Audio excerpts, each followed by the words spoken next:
As a child, did you ever visit a zoo beyond your wildest imagination? Where you could take a tour of the savannas of Africa, a chance to learn about creatures you never think to see up close except in the wild. Creatures of snowy tundras, marsupials from land down under, or the very beauty the wild has to offer. If anyone in this audience has had that dream, you're not alone. And there are two distinct places that open the gates to answer your questions. And these two dreams happen to lie in the city of San Diego. The San Diego Zoo and San Diego Zoo Safari Park have always been in my mind for 7 years at least. And let me tell you, the things from that kingdom, both of them actually, have left me speechless but happy. There's so many topics to discuss with them. I could go on, but I want to go over why you should visit the San Diego Zoo plus the Safari Park. If you ever visit them, you'll be surprised by the history, how they managed to save certain species from extinction, and how you and any children of yours will benefit from this journey. And how do I know? Well, from 2015 to 2018, my sister and I have always gone to California to visit my grandparents when they used to live there until they moved to Austin, where we would go to these two zoos all the time. It was magical for us because it was unlike anything we've ever seen. It was bigger than the Houston Zoo. It was perhaps the biggest zoo in my life. You could trek with animals you never expect to see, such as a zoo. I'm not even kidding. They have a zoo, an exhibit to where penguins, African penguins, swim with leopard sharks. Here, I even have a pen to prove this, just to prove that I've been there.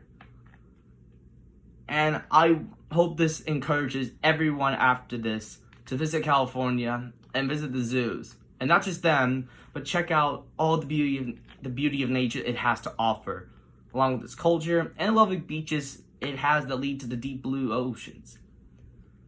Now let's start with history. This is kind of a biggie with both ends, but I'm going to try my best to recount both of these stories from what I found.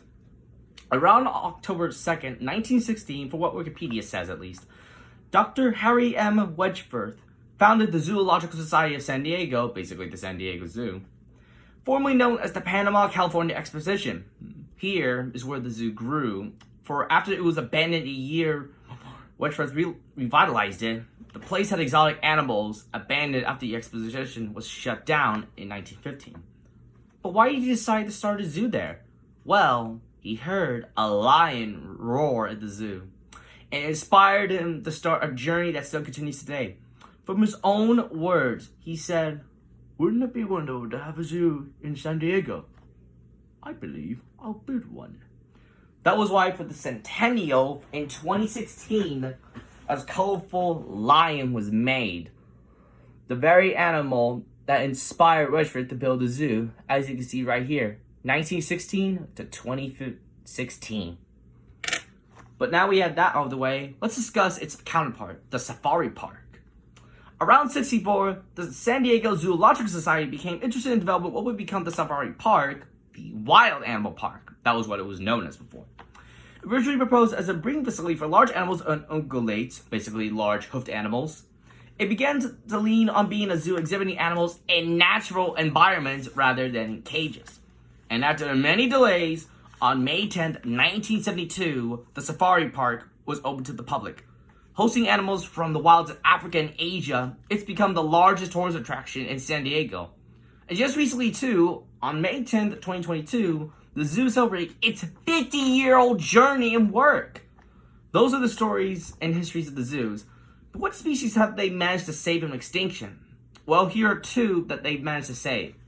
First to start off with is the California condor, the largest land bird of North America. For what Safari Park's history has told in the 80s, California condors were on the brink of extinction due to agricultural chemicals, poaching, lead poisoning, and habitat destruction. With only 22 remaining in the wild, the government decided to start a conservation program to capture all remaining individuals to save the species. And the San Diego Zoo Wildlife Alliance received permission to commence the first captive propagation breeding program for the condors. Thanks to the work in the California Condor Recovery Program, the population has now risen to 500, with half of them now soaring the wild skies that they call home in California. Meanwhile, on the land, the Arabian oryx is another animal that both the zoos have managed to save.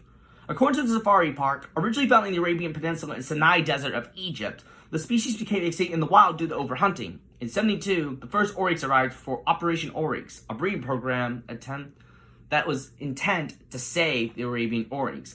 And thanks to the combined efforts of the safari park and the San Diego Zoo, 400 were born at the park, with many of them being introduced to Oman and Jordan to revitalize their former wild ranges.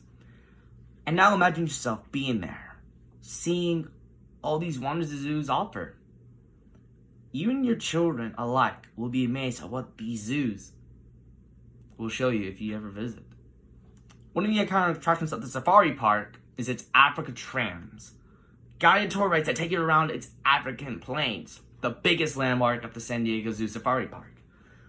This ensures that you have a chance to learn about the wilds of Africa and to give you a simulation of what it's like if you decide to ever travel there or you just want to do it for the experience of a lifetime. This will give children a chance to learn about what the planet has to offer. And how do I know? I've been in that tram 4 times in my life with my grandmother. And if it weren't for her, I wouldn't have developed a love for the zoo. Now, there's also kids to talk about. They'll have the opportunity of a lifetime to learn about the wilds of planet Earth through the San Diego Zoo's recent exhibit, Wildlife Explorers Base Camp.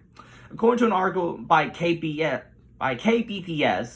this exhibit, which was built on the former Children's Zoo and keep in mind, this was before I stopped visiting. From what it says, it's targeted to teach children about the different environments and wildlife around the world. From what Daniela Miller said, a mother of 4, she said that it gives them a place to get out their energy so they can be focused more when we want to stop and learn something. And it makes the learning fun, like they can see the squirrel monkeys right here. These reasons are why I strongly encourage all of you to take a trip to San Diego and try the zoos out. One visit and you'll be amazed by the sheer spectacle it has to offer. This Christmas or next summer, I hope you decide to take a trip amongst one of 2 amazing zoos that touched my childhood. I just want to dedicate this to my grandmother. If it weren't for her, I wouldn't have fallen in love with the zoos. It really changed my life. It really did. And these 2 pens right here signify how much my love for San Diego has grown. From the nature preserves there, the zoos, the beaches. It is amazing, I tell you. I strongly encourage anyone to visit there. It is beautiful in California. And San Diego is a jewel amongst them. I hope this inspires many people in this audience to visit California. You only get a once-in-a-lifetime opportunity. And don't waste it.